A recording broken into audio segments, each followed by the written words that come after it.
Welcome everyone then to the second Richard Dole seminar of this term.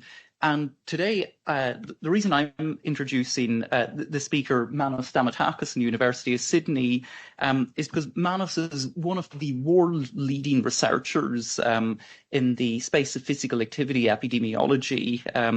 And in many ways, he's one of my research heroes. So Manos does fantastic work.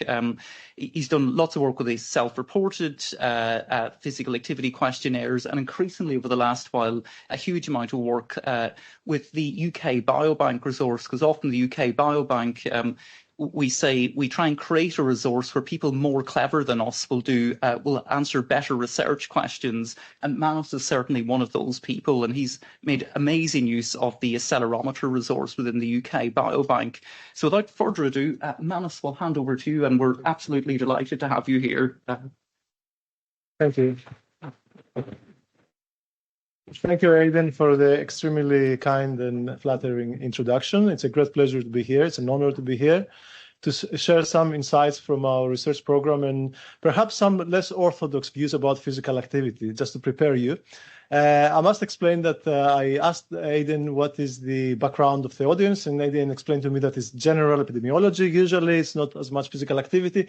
So I have incorporated in my talk quite a lot of rudimentary information. I'm really sorry, I don't mean to offend you if I say anything obvious, but I thought that it would be better to start from explain some basics as well, especially around terminology, around basic physical activity conventions, things that we sleep, eat, and dream, but they're not necessarily obvious to people outside our field. So we have in the audience approximately maybe 40 people, a few more in the online on Teams. I'm not going to do it, but if I was to go around the room, excluding all my physical activity colleagues, the rest of you, if I was to go around the room and trying to ask you to understand better, what is your perspective about physical activity? What do you understand if I tell you physical activity? What is it for you, physical activity? I bet I would get a very wide range of responses. If you're a clinical epidemiologist, you would perhaps tell me that physical inactivity, it's a major risk factor. If you, and of course, your personal relation, your personal perspective would come into play and would affect that as well. Many of you would just think that physical activity is a pain, exercise is a pain, it's another thing we have to do, and we're busy with other things. I would like to ask you to take a step back. I'd like to somehow reset our perspective, our collective perspective about physical activity. And I would like to present you a slightly different perspective as to what physical activity is. Using somehow the evolutionary lens. That doesn't seem to... doesn't work. It should hopefully. I think I might need to use these right and left slides. The evolutionary lens. So how physical activity has evolved during over time, from the time of the hunter-gatherers until now. You won't be surprised if I tell you, there have been massive declines in the levels of physical activity. And at best, I would say that current Western populations perhaps do 1/4, 1/5. And this is all based on, of course, hunter-gatherers. There are no, to my knowledge, hunter-gatherer cohorts out there, cohort studies.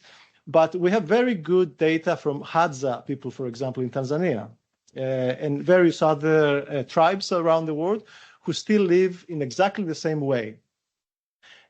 So some of these studies do have accelerometers. David Reichland from the University of Southern California is perhaps the leader in this area. He has done some amazing studies with active pulse, with thigh accelerometers, wrist accelerometers, heart rate monitors in such populations.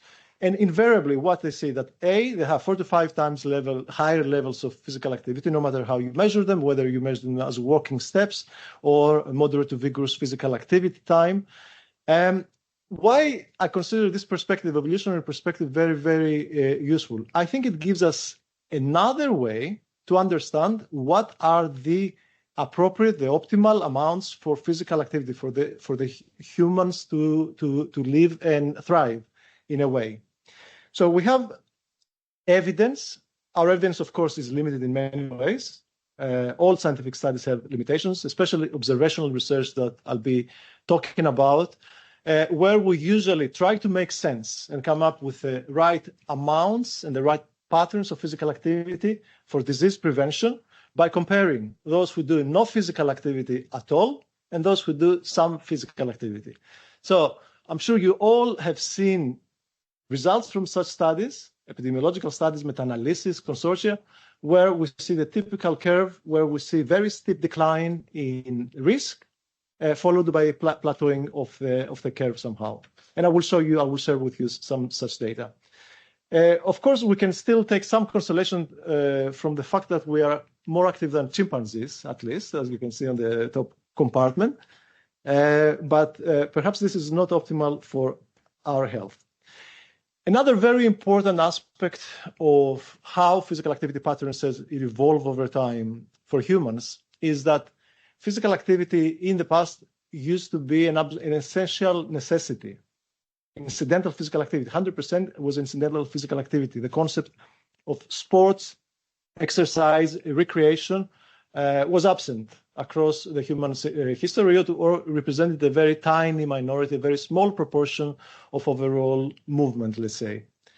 On the other hand, what has happened in more recent times, and I'm talking about essentially the last 50 years, not only we have suppressed significantly, drastically physical activity levels, but we have introduced a way to compensate for that lack of the need to move in our day-to-day routines. And that attempt for adaptation, for the fact that we have engineered out physical activity, is called exercise. So some of the essential definitions that I mentioned earlier that I would like to share with you. Physical activity, when I say physical activity, I mean any bodily movement. And physical activity, roughly, this is not a complete typology in any way, roughly is divided into incidental activity, moving from place to place, transportation, the physical activity we do or we don't do at work. Sedentary occupations are dominant these days, and the things we do in the domestic environment. So these are things that are not purposeful. We don't plan them. We don't necessarily want to do them. We have to do them because they're part of day-to-day routine.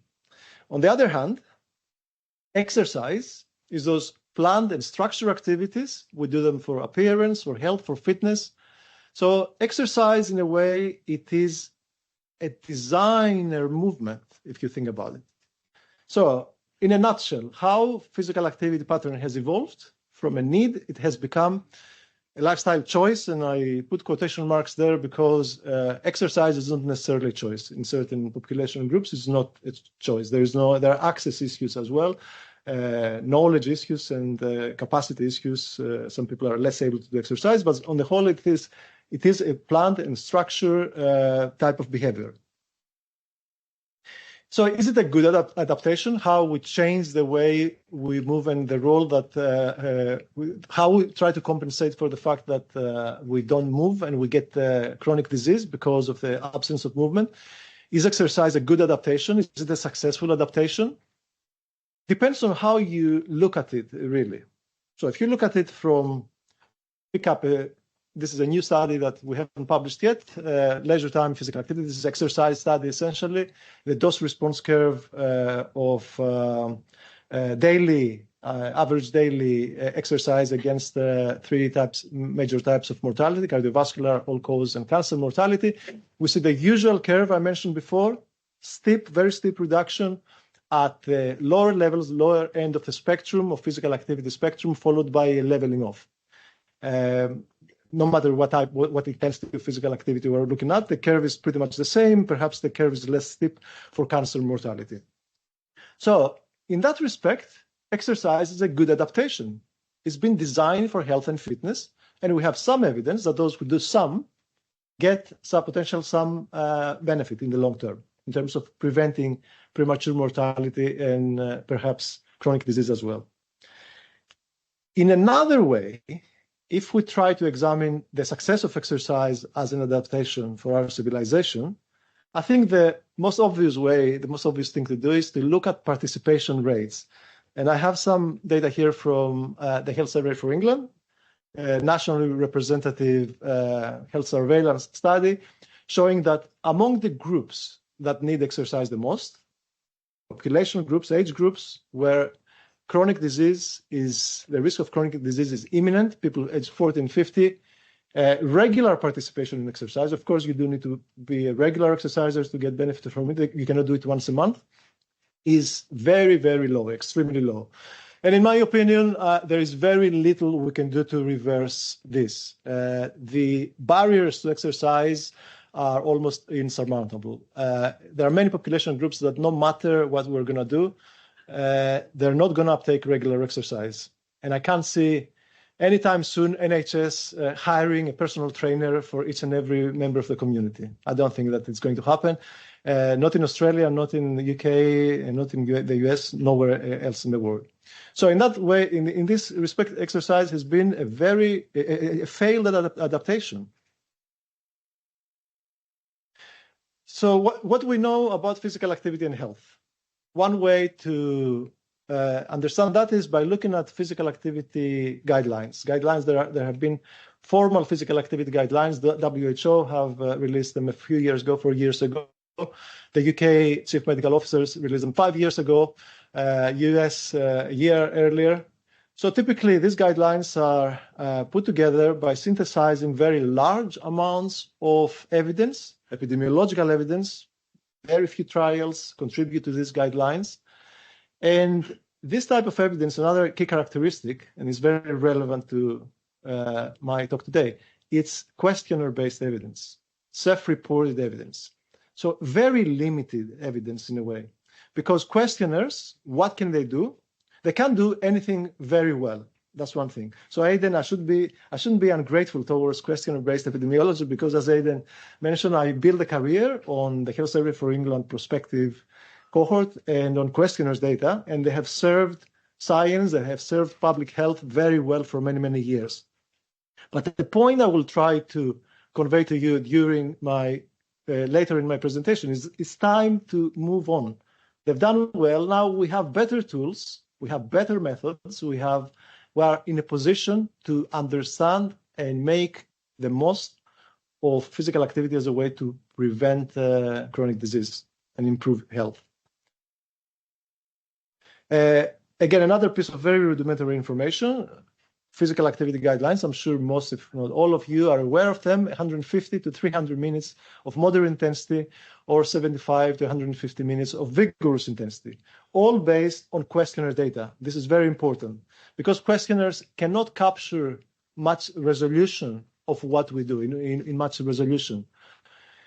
If I was to ask you if I was to administer any questionnaire, any physical activity questionnaire to you, and ask you, for example, to report your plan, your exercise, your leisure time exercise, recreational exercise, and I ask you what you did yesterday, if you went to the gym, you would report 1 hour of gym activity. If you were wearing a tracker at the same time, perhaps the tracker would have picked up about 15 minutes of physical activity, and the rest of the time you would check your phone, you would talk to your neighbor you met at the gym, you would check your Spotify list, you would check your email, whatever. You would stand, you would drink water. So that's a very, very huge discrepancy. That's a very, very usually in the estimates you get from questionnaires versus what you get from any device-based accelerometer or any other device. There is a very, very huge discrepancy, which make us wonder, are these amounts that are recommended by guidelines, should we treat them at face value? Let's try to understand a little bit better through some empirical way to understand this analogy. So I have an example here I'm talking a lot about vigorous intensity throughout my presentation because we are treating vigorous intensity as a niche. It's an underexplored and we don't understand much. That's why I offer you a lot of examples. I will offer you a lot of examples from vigorous intensity physical activity. This by no means, it doesn't mean that I don't understand and I don't appreciate the value of other intensities. If we take vigorous intensity physical activity and we try to draw an equivalence of a given effect size in the order of 30% reduction, let's say, in cardiovascular mortality risk, you get that effect size from wearables-based research. This is a UK Biobank study we published a few years ago. From 5 minutes of vigorous intensity, if you look at a meta-analysis of self-report questionnaire data for exactly the same effect size, you need 15 minutes of vigorous intensity to achieve the same effect size. So which one should we recommend? It is a bit awkward, isn't it, for public health and health messaging purposes. So questionnaires and devices, when we do studies and we process the data, our main goal is to try and understand 4 to 5 basic characteristics, basic attributes. Frequency, how often we do activity, intensity, how hard, duration, time, and type or domain. In reality, most questionnaires address domain more often than type, but it wouldn't make a nice acronym. It would be Fitbit. It wouldn't sound very good. And that's the information that questionnaires can collect on type and domain is the only advantage they actually have versus devices. So as of now, at this point in time, it's not very hard to extract information on type from devices. But what devices can do?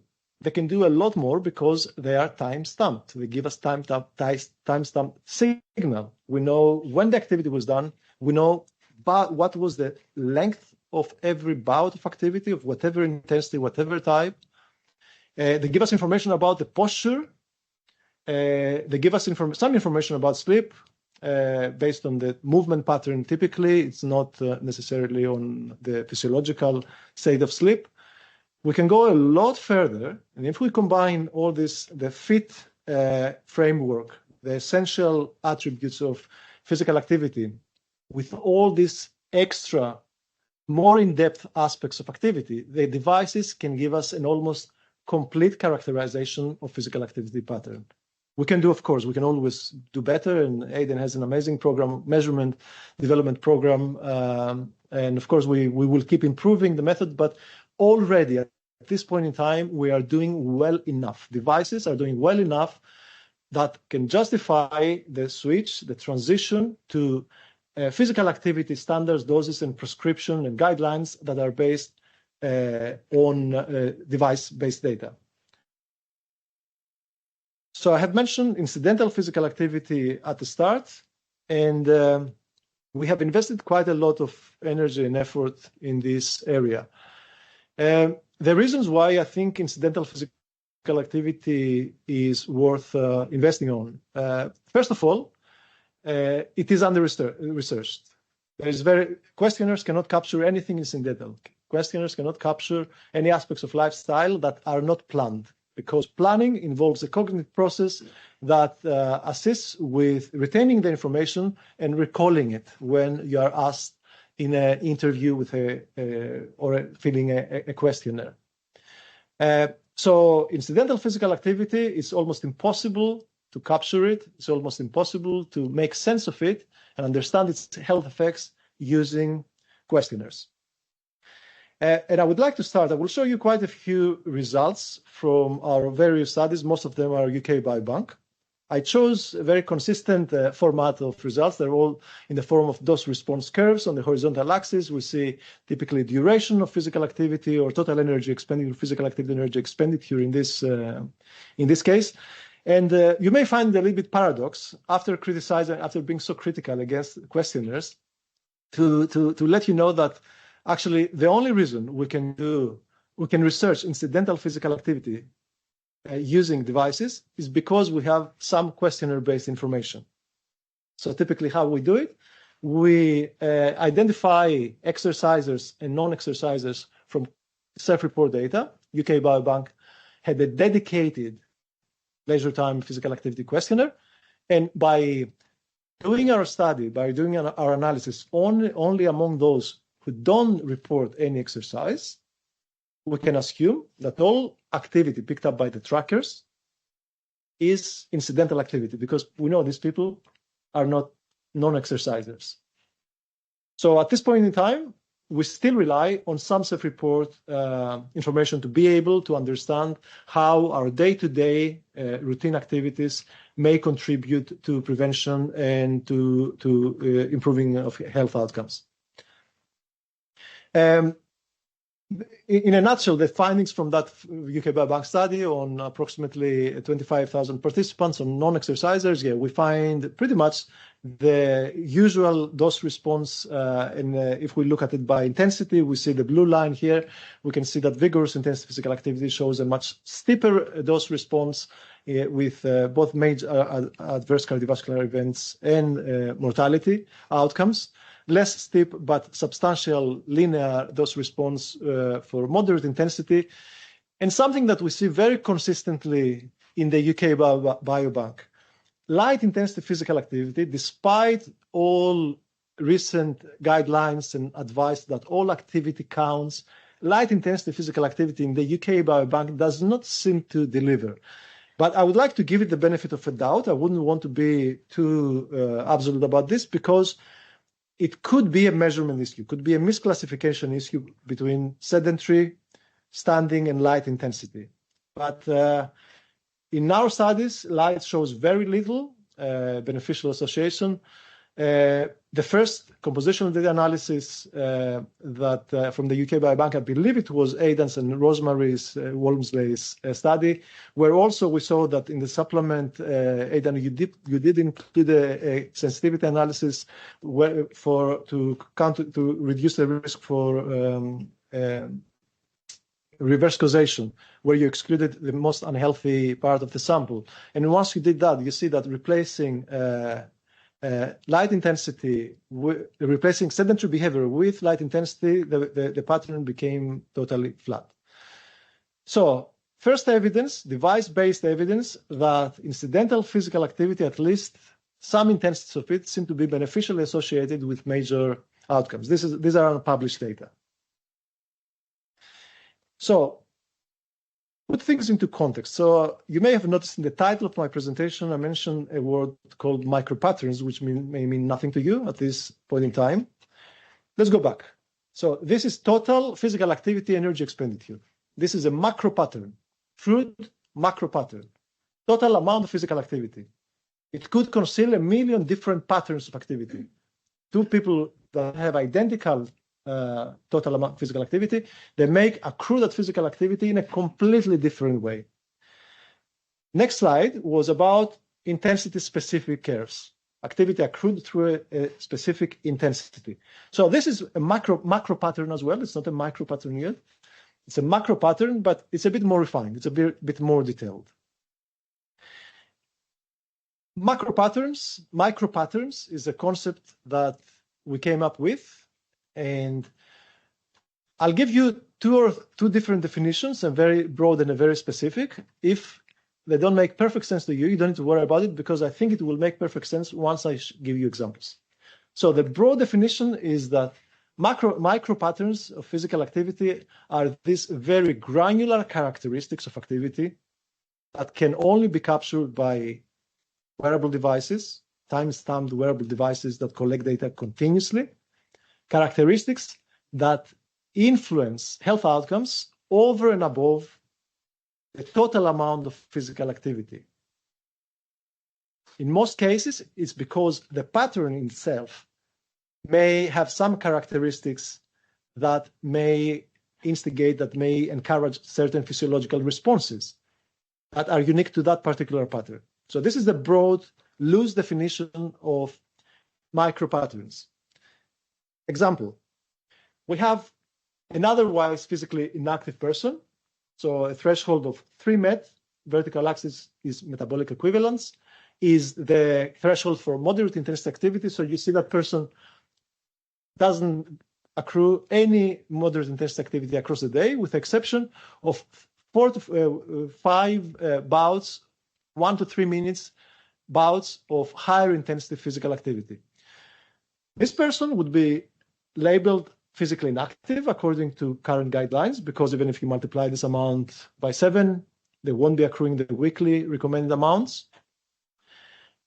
Our hypothesis here is, when it comes to micropatterns, is that this pattern of short bursts, higher intensity activity that interspersed across the day may have some health benefits. So I hope this example makes it a little bit more concrete. And we have, so essentially the concept of micro patterns, how we have developed and how we pursue it, how we try to research it, is an open concept. It's not specific patterns only, it's an open concept. We have published 2 different micro patterns. And I will, in this case, I will give you results from the UK Biobank, but also just to mention that the first micro pattern is short bursts like the previous example, like the diagram I showed you, of moderate intensity activity lasting up to 3 minutes, or vigorous intensity activity lasting up to 1 to 2 minutes. And we didn't make up these amounts. These amounts came, the vigorous intensity came from a physiological study, a laboratory study, verified by the UK Biobank data. The 3 minutes came from the UK Biobank study. So let me now share with you the findings of these first 2 examples of micropatterns. Micropattern number 1, vigorous intermittent lifestyle physical activity. I'm very sorry about these acronyms. I don't think we get it very wrong. They are very hard to memorize. When we media release material after publications, we can see that media and the public have trouble retaining both the full term and the acronym. And for the VILP acronym, I have to blame Professor McHamer, who's in the audience from UCL. It was his idea. Essentially, VILPA is very short bursts of incidental physical activity accrued during the day, non-exercise physical activity that is accrued during the day in an opportunistic way. The UK Biobank participants had no idea that they were doing potentially health-enhancing activity. They had perhaps no idea that they were doing vigorous activity. It's an observational study. So this paper was published at the end of 2022, first empirical basis, somehow health effects association with health outcomes paper for VILPA. Prior to that, we had published the research framework for VILPA. And the results were quite striking in the sense that very small amounts of non-purposeful physical activity of vigorous intensity, people perhaps, again, were not aware that they were doing it, was associated with very large effect sizes. For example, the median value of VILPA 4.5 minutes per day was associated with approximately risk reduction, cardiovascular mortality, all-cause mortality, and cancer mortality in the region of 30 to 40% across different analyses. So substantial effect size. If you interpret this daily amount into a weekly amount, you're just at around 30 minutes per week. Remember, the questionnaire-based guidelines are about 75 to 150 minutes of vigorous intensity activity as a minimum. And we identified larger effect sizes, larger risk reduction from less than 30 minutes. We repeated this analysis with a different outcome, more granular cancer outcome, instant cancer, and a more granular approach in the sense that we only selected the cancers that were associated with physical activity. Again, exactly the same pattern, near linear dose response, quite steep dose response, and large effect sizes from very small amounts of vigorous intensity, intermittent lifestyle physical activity, incidental physical activity. More reproduction of same reproduction of same research and replication of the findings within the NHANES cohort, a cohort that I must admit, once we processed the accelerometry data in an identical way to how we had processed the UK Biobank, you can see that they are a lot more physically inactive. The median vigorous intensity VILPA amount, for example, was around 1.5 minutes in the NHANES, nationally representative American US-based cohort. In the UK Biobank, 4.5 minutes.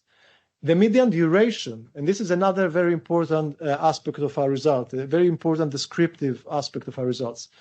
The median VILPA bout in the UK Biobank was between 30 and 45 seconds, implying that this is the nature of this higher intensity, of how this is done in day-to-day life.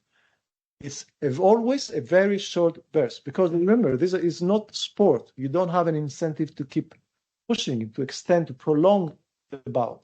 So with incidental physical activity, the chances are that as soon as we see the first signs of serious exertion, we start getting out of breath, breathless, we back off. In the enhance, the median bout of VILPA was 10 seconds. And I suspect that there is physical capacity issue there, larger waistlines, lower fitness, and less capacity to be able to stay at vigorous intensity for more than a few seconds, essentially, in the US. But for the purposes of the health effects examination analysis, yeah, very steep dose response again, which is certainly encouraging, because as those of us who work in epidemiology, we know very well that sometimes certain findings are a product of characteristics of the data set. So it is encouraging to see that this is replicated using identical method in other cohort studies as well. And the last set of results from the VILPA micropattern is a paper that is coming out in a couple of weeks' time in the British Journal of Sports Medicine. Here we looked at sex differences, and when it comes to cardiovascular outcomes, it looks like the beneficial dose response is much more pronounced in women than in men. In men, we couldn't see any effect really for myocardial infarction or heart failure. Stroke is a very strange outcome when it comes to vigorous physical activity. No association there. And this has inspired a series of other research projects, actually, where we scrutinize the vigorous intensity in women specifically. And I believe that it's also going to influence our interventions program, because we, of course, we don't do only epidemiology. We want to translate everything into interventions to find ways to assist people to incorporate and improve their physical activity pattern. Okay, so we are done with the first example of a micropattern, and I'd like to move to the second example. And that's, the acronym is very easy because it's almost the same. It's MVILPA, which stands for moderate to vigorous intermittent lifestyle physical activity. Even less memorable, I think. For this study, we wanted to understand one aspect of the physical activity pattern very specifically, one niche aspect. What is the role of bout length? So, incidental physical activity of moderate to vigorous intensity, things we are doing in our day-to-day routines. Instead of I will give you an example to illustrate what was the goal of this study. So imagine that the right size of the theater, everyone in this theater does exactly 20 minutes of moderate to vigorous physical activity every day. Exactly, not 19, not 21. All of you are doing exactly 20 minutes. The group on the right-hand side, you do 20 bouts of 1 minute. The group on the left, you do 4 bouts, 5 minutes each. Which group do you think would get most benefit? The intermittent? Who thinks that it's the intermittent 20 bouts by 1 minute would be better off? You are a minority, I think. Who thinks that longer bouts? Okay, about the same. Okay, so what we found? The latter. Extended bouts, the threshold seems to be at 1 minute. So we see here absolute risks over 5 years for all-cause mortality and major adverse cardiovascular events. And you see that there is a clear drop in the 5-year risk, and that was reflected by the multivariable analysis as well. The hazard ratios showed pretty much the same thing. We see that there is a clear difference. Remember that these results statistically assume that total amount of physical activity is constant. So we are talking, though, about moderate to vigorous physical activity. And in the first micropattern, I showed you that vigorous activity is potentially very, very potent. A second question we want to address in the same study, going into a bit more depth, this is the kind of the micropattern of the micropattern, perhaps, is try to understand what is the role, the contribution of vigorous intensity on each of those bouts, because every bout could be composed of different proportions of moderate and vigorous. Okay, and we did find a threshold of approximately 15%, which seems to be the differentiator for the very short bouts, the 1 minute bouts, to become statistically significant. In other words, if you were in the group who did your 20 minutes through 1 long minute bouts, if every minute contains at least 10 seconds of vigorous intensity, you'll get away with it. So in a way, this is perhaps too much detail and too much depth. How could we interpret this into an intervention? I'm showing this to you as an example of the potential of how much, in what depth we can go with physical activity patterns if we make full use of the signal and we interpret the signal into something meaningful. It's about the potential of wearable devices to shed light, to let us understand previously unexplored aspects of the physical activity pattern. My third example, just to prepare you, my third micropattern example is a little bit depressing, so be prepared. Is not as necessarily as positive. So let's stay on the bout length. Here we want to understand the bout length in a different context, in the context of total physical activity. This is exercise or incidental, in a specific population, in a vulnerable population at high risk for heart disease, hypertensive people. 45,000 participants in the accelerometer study were hypertensives. The prevalence of hypertension in the UK is in the order of 35%, I think, at the moment. So it is an important consideration. What type of exercise should we recommend in this to this group? How we plot the data, we calculated the amount of vigorous intensity activity that is accrued through short bouts up to 1 minute, and we plot this at the bottom. And we calculated also the amount of vigorous intensity activity accrued through long bouts lasting over 2 minutes. This is the plot at the top. What do we see? Short bouts seem to be associated, show a beneficial association. Long bouts do not show an association with major adverse cardiovascular events, which is a cluster of cardiovascular outcomes. So could that mean the top pattern of no effect? Could that mean that the cluster, the composite outcome, conceals some interesting patterns with specific outcomes? So MACE is stroke, myocardial infarction, and heart failure. And obviously, we were very, very interested in stroke. Hypertensives, significantly elevated risk of stroke. That was a little bit shocking. When I first saw that, I said it can't be true. It can't be true. I haven't done much work with other risk factors, but I have done a lot of work with behavioral risk factors, smoking, alcohol, physical activity. I haven't seen this type of adverse association, deleterious association, with any other exposure other than smoking, perhaps. So a steep, linear dose response indicated that, assuming that these associations are causal, indicating that when hypertensives push it with intensity and push the duration, prolong vigorous intensity sessions, that may come with some increased risk of stroke. Now, in the absence of guidelines for hypertensive physical activity, guidelines hypertensive specifically, I think this is a finding that perhaps we should pay some attention. May have some implications about what type of physical activity and what intensities we recommend to people with hypertension.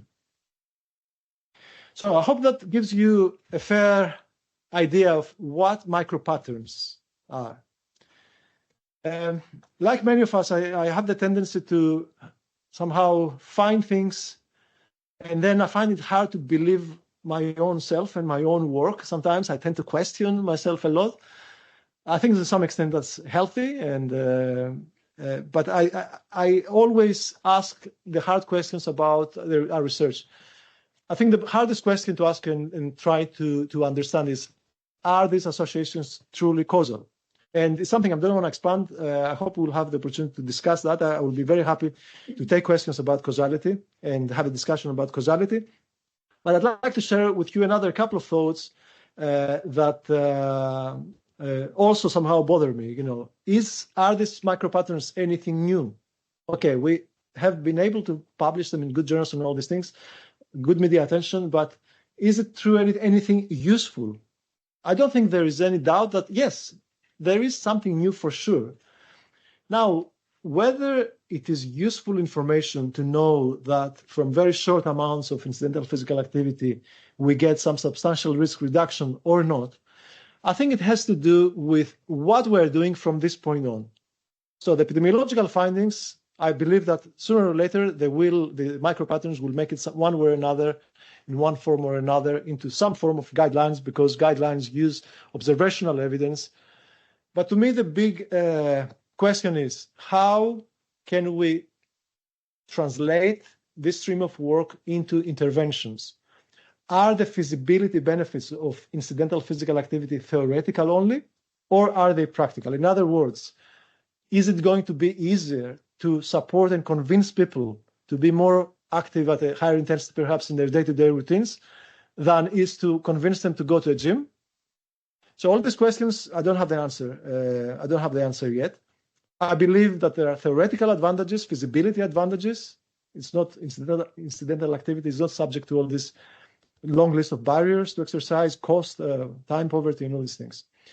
And I would like to also clarify that this is not a random piece of research. This is a very methodical and systematic stream of work we started in 2019. It encompasses the whole series of the research process, from devising definitions, coming up with definitions about all these concepts, the micropatterns, the VILPA, as I said before, it's empirically derived in a laboratory study and in the UK Biobank. Very important, continue refining the measurement, tailoring the measurement so that it's appropriate to capture these very niche aspects of activity. The kind of studies we've done already, the third pillar is the epidemiological studies, health effect studies. We have a stream of physiology work led by a postdoc of mine, Angelo Sabag, in Sydney.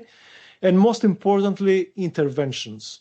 Now we're in a good position because the Danish Heart Foundation has funded the first VILPA intervention in women on the back of the paper I showed you a bit earlier, the BJSM paper, the forthcoming BJSM paper. The University of Glasgow and the University of Sydney partnership, they have provided funding to us, to Professor Jason Gill from Glasgow, you may know of, and to myself, to develop VILPA interventions. So things are happening on that front, but I think we need to keep in mind that epidemiology alone is not sufficient. We need to take it further and translate these findings into something that is of actual use to the real world, to people. I'm aware that we have only another 15 minutes. How many minutes? 5. The talk ends at 1 o'clock, 2 o'clock, yeah? Okay. Yeah, so that's fine. I won't overrun.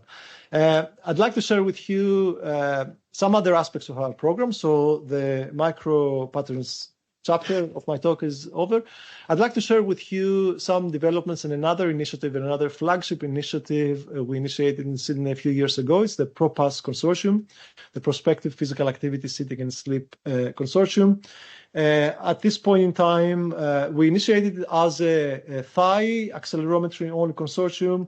We recently embraced the wrist accelerometry as well. And the ultimate goal with many things we are doing is to go device and placement agnostic in the future. I think this is the future of wearables in general. At this point in time, we have approximately 40 studies of wrist and thigh at various stages of integration. About 15, 16 of them are fully integrated. Unfortunately, we're still fighting a battle to be able to incorporate more cohorts from lower and middle income countries. We have an extremely uneven evidence base when it comes to physical activity, like most other exposures. It's heavily concentrated on high income, Northern European, Australia, US, Canada, UK. So this evidence is not necessarily generalizable to the rest of the world. So the guidelines we have, 98% of the evidence comes from these countries, high-income countries, essentially.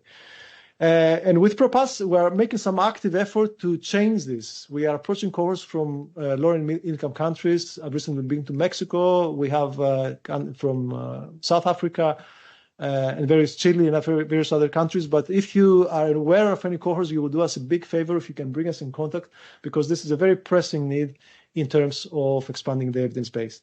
So what exactly we are doing with the PROPAS, we recruit these cohorts. Some of them haven't collected data, hence the prospective part of the PROPAS's component stands for prospective harmonization, recruiting the studies before they collect the data, pre-harmonized. And we harmonize the data for those who have collected it already. And in this environment, in this regulatory environment, data regulatory environment, there is no other choice. If we want to do analysis with mortality, with hospital episodes, prospective outcomes, there is no other choice really but developing an infrastructure as we do, develop an infrastructure for remote federated data access. So the ultimate goal of PROPAS, which in the future will be informing studies like the studies I present you from the UK Biobank, sometimes with a UK Biobank included. UK Biobank has been absorbed by PROPAS in some capacity, unofficial capacity, because the UK Biobank themselves, they do not allow us to pull it in any way or to integrate it with the federated infrastructure. But we're going to use the UK Biobank as a two-stage, in the typical two-stage meta-analysis. So the ultimate goal of PROPAS is to spearhead the transition of the evidence to wearable device-based guidelines over time. May not happen overnight. It will take time, but I think, we are in a really, really good position to do that. So a few outputs. I'm not going to spend much time to describe results. We have published, we have a preliminary resource. The federated analysis resource is not ready yet. It will be ready by the end of next year. We have a preliminary cross-sectional resource, and we have published compositional data analysis papers. If you're interested in this kind of thing, please feel free to take a note of the references. We have a study coming in circulation in a couple of weeks' time. Keep an eye if you're interested on hypertension and 24-hour physical behavior, including physical activity and sleep. And that brings me to the end of my talk. So very briefly, to summarize the main points, I strongly believe that, I think it's quite obvious, I strongly believe in this technology and how it can help us take epidemiology of physical activity to the next level, understand, explore aspects of physical activity and get insights on previously less understood patterns that have health importance and translational potential that can be applied in the population. I think it is very limiting if we continue making decisions based on total amounts. That is very, very limiting. The total amounts tell us only a small part of the story. The patterns is hugely important. The micro patterns, I'm not sure to what extent I convinced you that They are important. If not anything else, I think it's reasonable to say that we see something promising there that is perhaps potentially more useful to people who don't exercise, non-exercisers. Because for people who have already integrated regular structured exercise, I think it's very likely that they get all the benefits, and there won't be much further benefit from relatively small amounts added to that through day-to-day routine. We don't know, really. And despite the challenges, I think that the transition to the device-based guidelines, it is on its way. It will happen at some point, and there's a lot of exciting work around this ahead.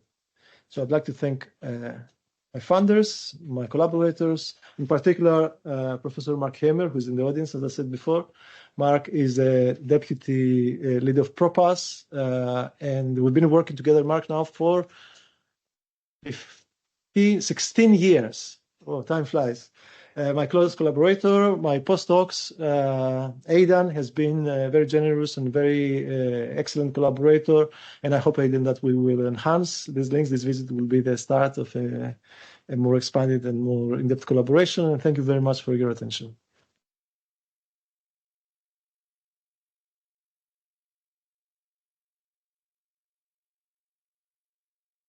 Questions for Manos? Over here.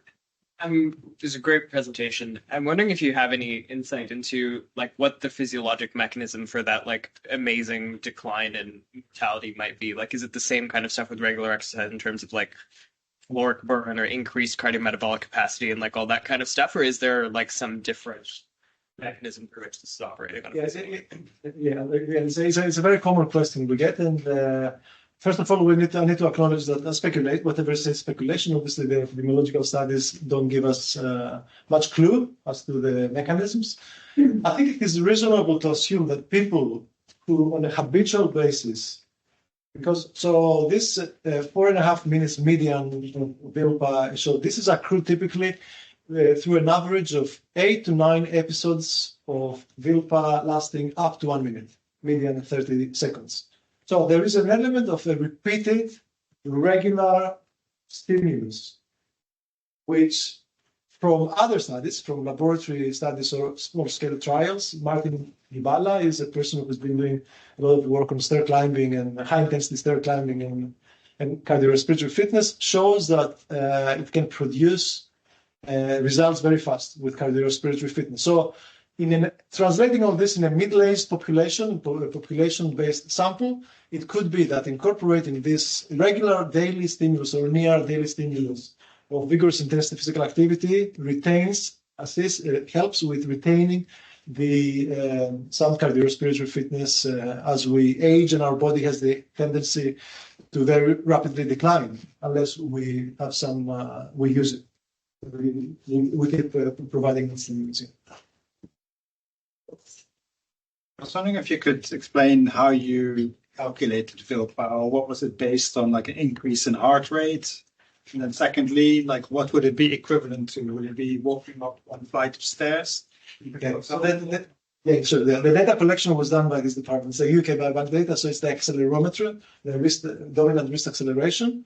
That is based. It was the basis of our classifier, of physical activity classifier. So what we do, we take an approach to two-stage classifier. So in the first instance, we classify the type of intensity, and then we classify the type of activity into 4 broad categories, and then we estimate intensity within every type, because we believe that this provides a more accurate classification of intensity. So the classifier essentially. Vigorous intensity was classified as anything that was walking-based mostly. So we have to acknowledge that it is a limited classifier. Essentially, it misses quite a bit of vigorous intensity activity. For example, stair climbing or carrying backpacks or carrying weights.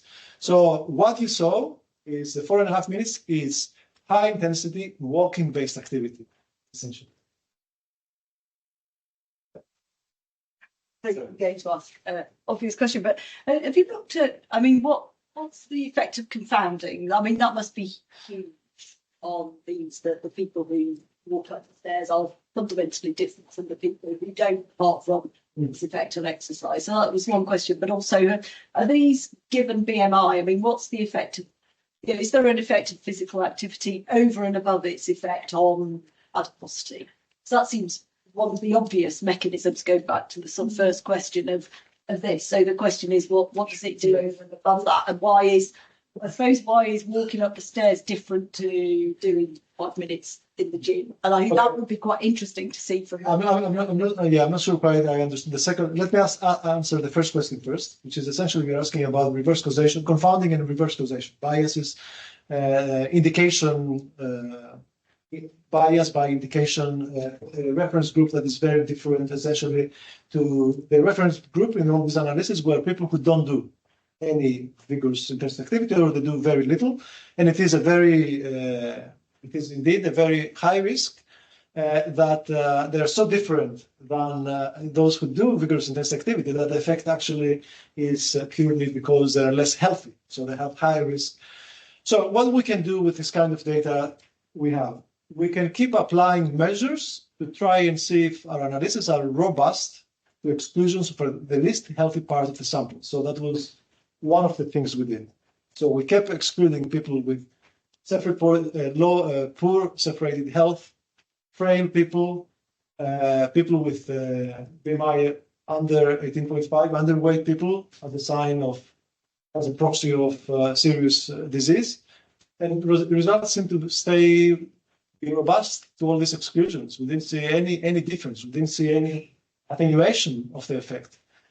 Of course, I acknowledge that this is not an absolute set of measures to take against reverse causation and to establish causality, but signs are that there is a possibility that there is some causal effect there, to the extent that an epidemiological study.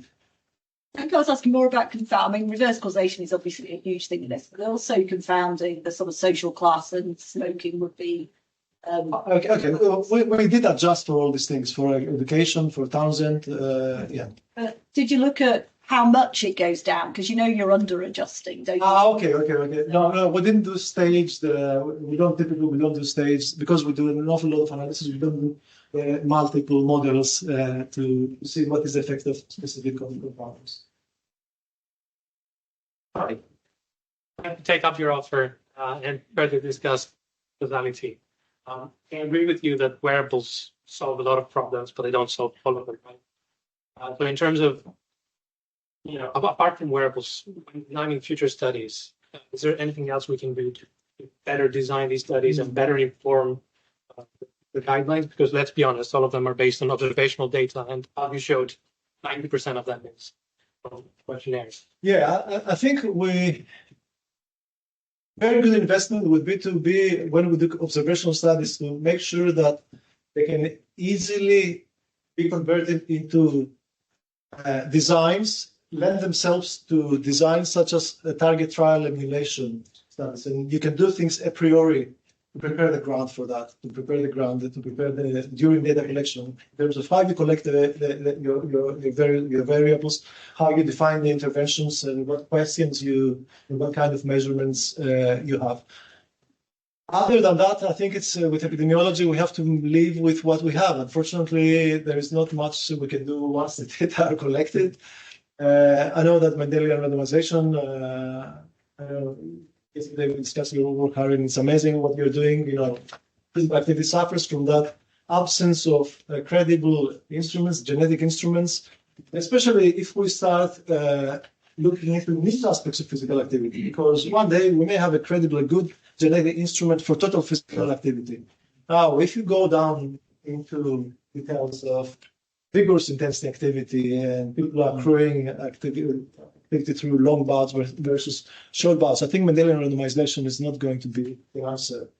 And Mendelian randomization also acts on the confirmatory capacity more than. But I think, target trial emulation.